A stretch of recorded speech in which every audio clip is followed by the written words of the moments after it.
नमस्कार प्रिय दर्शक बंधु बंग टुडे यूट्यूब चैनेले आपनाके स्वागत जानाई। आशा करी आपनारा सकले भालो आछेन। आमी चले एसेछि आपनादेर जन्य नतून आरेकटी इनफरमेटिव भिडियो निये।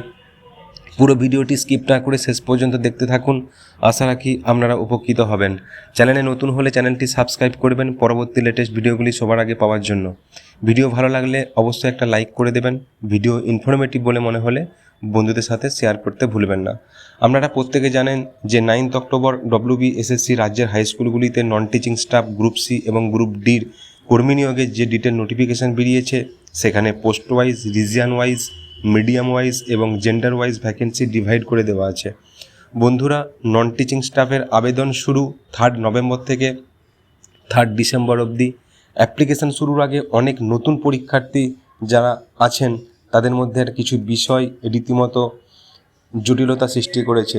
তারা রীতিমতো ধন্দে। যে সমস্ত গুরুত্বপূর্ণ বিষয়গুলিকে আমি এক এক করে তুলে ধরছি, পুরো ভিডিওটি শেষ পর্যন্ত দেখতে থাকুন। আশা করি যারা নতুন পরীক্ষার্থী অ্যাপ্লিকেশনের আগে এই ভিডিওটি পুরোটা শুনলে তাদের কিছুটা জটিলতা দূর হবে। প্রথমত অনেক পরীক্ষার্থী জানতে চায় কোন কোন জেলা কোন কোন রিজিয়নের মধ্যে পড়ছে। এক্ষেত্রে বলে রাখি, আপনারা অফিসিয়াল ওয়েবসাইটে গিয়ে হোমে যাবেন, দেন অ্যাবাউট আসে গিয়ে দেখে নেবেন কোন কোন জেলা কোন কোন রিজনের মধ্যে পড়ছে। ওখানে চার্ট আকারে দেওয়া আছে কোন কোন ডিস্ট্রিক্ট কোন কোন রিজনের আন্ডারে। কমিশন মোট 5টি রিজনে ভাগ করেছে: eastern region, Northern region, southern region, south eastern region এবং ওয়েস্টার্ন রিজিয়ন। এই 5টি রিজনের মধ্যে সমস্ত গ্রুপ সি এবং গ্রুপ ডি ভ্যাকেন্সিগুলিকে ডিভাইড করে দিয়েছে। ইস্টার্ন রিজিয়নে কোন কোন ডিস্ট্রিক্ট পড়ছে: বীরভূম, পূর্ব পশ্চিম বর্ধমান, হুগলি।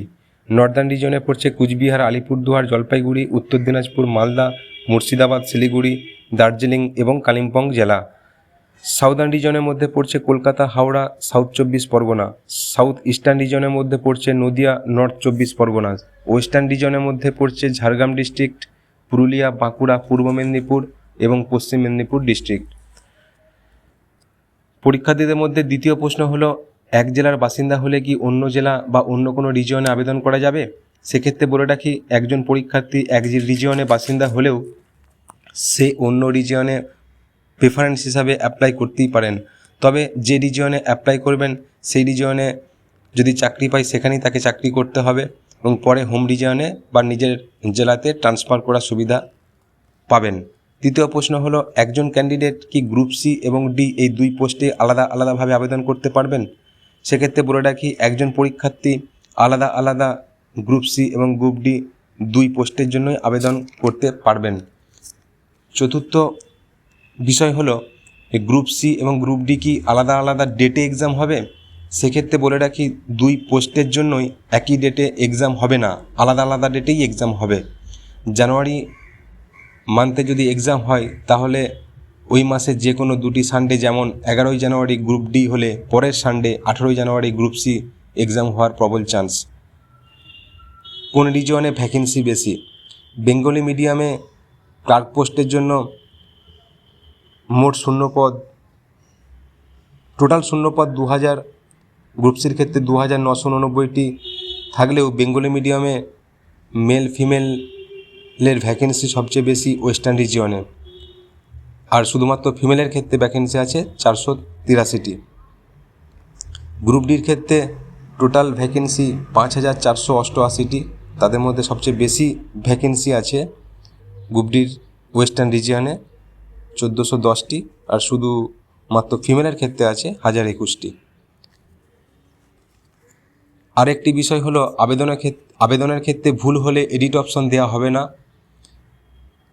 তাকে আরেকটি নতুন অ্যাপ্লিকেশান করতে হবে। সেক্ষেত্রে তার লাস্ট অ্যাপ্লিকেশানটি ভ্যালিড হবে, অর্থাৎ লাস্ট অ্যাপ্লিকেশানটি গণ্য হবে। 7 নম্বর প্রশ্ন হলো, পরীক্ষা হবে ওএমআরে, প্রতি প্রশ্নের মান 1, প্রতি ভুল উত্তরের জন্য কোনো নেগেটিভ মার্কিং নেই।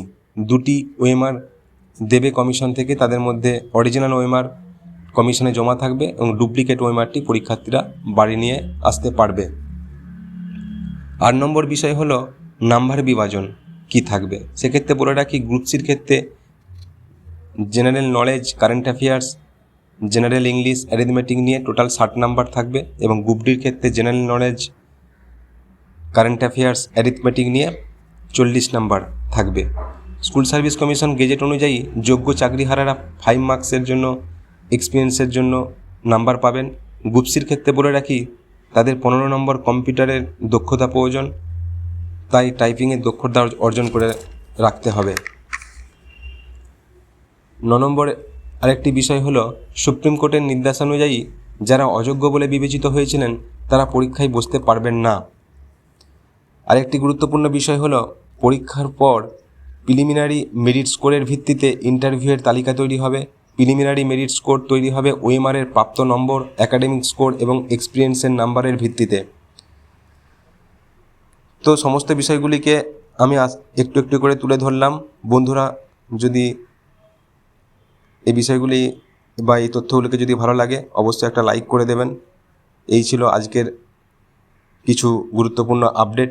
ভিডিওটি বন্ধুদের কাছে শেয়ার করে দেবেন এবং সাবস্ক্রাইব করতে ভুলবেন না। দেখা হচ্ছে নেক্সট ভিডিওতে। ততক্ষণের জন্য ভালো থাকবেন। ভিডিওটি দেখার জন্য ধন্যবাদ। আপনার দিনটি শুভ হোক।